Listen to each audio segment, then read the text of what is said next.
沉香精油仲可以好多用處係咪？咁沉香我哋咧沉香精油咧嗰個優惠區咧有優惠係咪？788我哋有700幾多？788跟住佢可以有80嘅券啊！780蚊咧700幾啊？788啊！788蚊咧佢有80蚊嘅券，就等於700幾蚊啦。如果你上咗佢啦。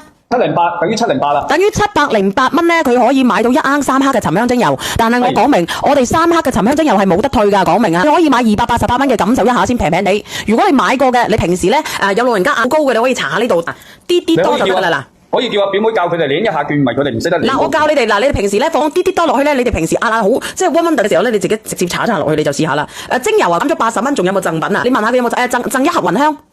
贈一盒嘅雲香1桶嘅，係。我想問下你，如果雲車搽邊個位置？即係你唔知啊？我同你講啊，你今批嘅嗰個沉香精油咧好靚噶啦，你睇清楚。我哋咧會錄視頻噶啦，我哋監控。我同你哋講啊，如果有人咧攞咗我啲沉香精油倒咗出嚟倒花生油嘅，就係再係咁樣嘅咧，我唔單止我會公佈你個名啊，而且咧我哋每一個過機，每一個上兩晚嗰個後邊佢自己講咗，佢話自己搞錯咗，佢揾翻到嗰支啊，佢話佢搞錯咗咋？搞錯咗就咁就算啦。佢後邊講咗搞錯咗。好啦，咁咪錯咗咧就唔好嚇人哋啦嚇。你睇唔睇到啊？呢個沉香精油係咁樣嘅，而且我哋呢個沉香精油已經係純化過噶啦。如果你入邊有優惠券嘅，可以減80蚊啊。係抖音俾我哋嘅優惠券，然之後咧我再送多1桶雲香俾你。呢1桶雲香有10支，咁我咧就上咗10份啫，11份定係10份啫。你哋喜歡拍嘅你就拍。平時你有冇用過愛姐？有用過，我晚上瞓覺，我睡眠好差嘅。好啊，你都瞓得好唔好啊？好好啊，咪你係放呢度係咪？係放呢度。你放呢度，呢度，佢會瞓得好好嘅，真係嘅呢啲咁天然嘅嘢。冇開乜嘢光㗎，冇開啊，得11份啫，因為有優惠啊邊。佢有優惠，所以佢放咗入去咋啊？618嘅券啊，自己講啦，因為我可能咧呢幾日咧個壓力大得滯啊，講嘢有啲甩咳啊，妹你試下。好，我教下你哋點樣領券先啦，好唔好？如果你哋想要買嗰個精油用嗰個減80蚊嘅優惠券，我教你哋點樣領券先。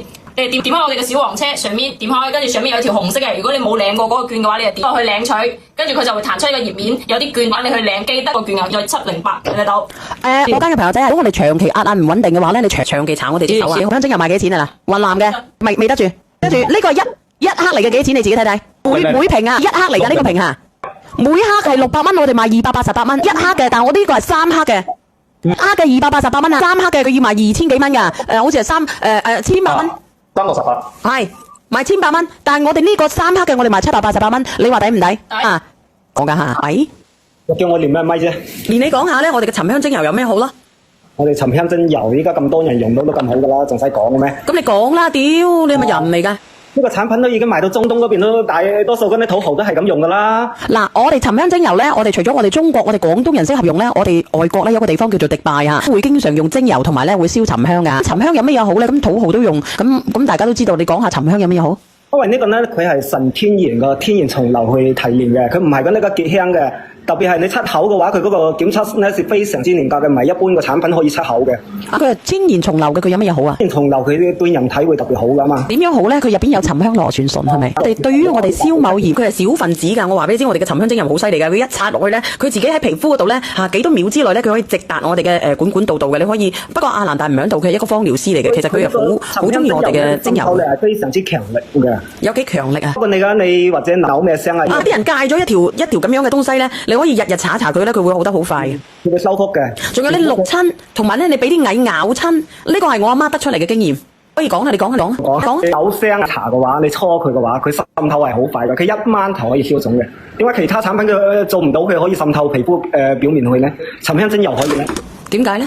佢本身沉香嘅話，佢就係一個穿透力極強嘅一個東西嚟嘅，而且佢有一個修復嘅功效嘅。你聽唔聽到啊？呢哥哥講嘅288蚊4片嘅係乜嘢啊？點用啊？知？冇嘢送㗎，288蚊100蚊嘅發溫哦。呢個朋友仔話問咗咁耐，你都唔睬我。呢個我係小忌廉嘅，佢講咗乜嘢？可以攞到翻去打開蓋嚟問下佢嘅，整翻3份。上次送啊，乜送啊？嗰啲係乜嘢嚟？你嗰啲化吉紅嚟㗎。不過我想288蚊啊，英姐要啊，冇嘢送嘅288蚊㗎嚇。其實最抵嘅係幾錢嘅咧？最抵嘅咧，佢係而家呢個3克係最抵啊！3係抵㗎，今晚佢有一個618嗰個平台券啊嘛，已經冇咗80蚊咯。618嗰個平台券啊，我戴呢條鏈好好睇嘅喎。我呢度我唔會俾優惠嘅，因為呢個產品咧呢個價咧已經係打到死價嘅。當時咧阿小燕姐嚟嗰時咧係賣到成千蚊嘅，呢個係阿小燕姐打落嚟得800嘅。係啊，出廠價，然之後咧賺個快遞費就係咁簡單。按出廠價大個，你自己諗啦，到處點講咧？羊毛出在羊身上，點解一直都講唔到咧？因為佢真係講唔到。除非佢日蝕，咁佢冇理由日本噶嘛？蝕本商家做唔做得到啊？經唔經營得到啊？哪怕我賺你個快遞費，我覺得都係值嘅。咁你8蚊雞，你可唔可以施捨俾我啊？蚊雞你可唔可以施捨俾我？就咁樣，我一瓶我賺你10蚊雞，你能唔能夠施捨俾我？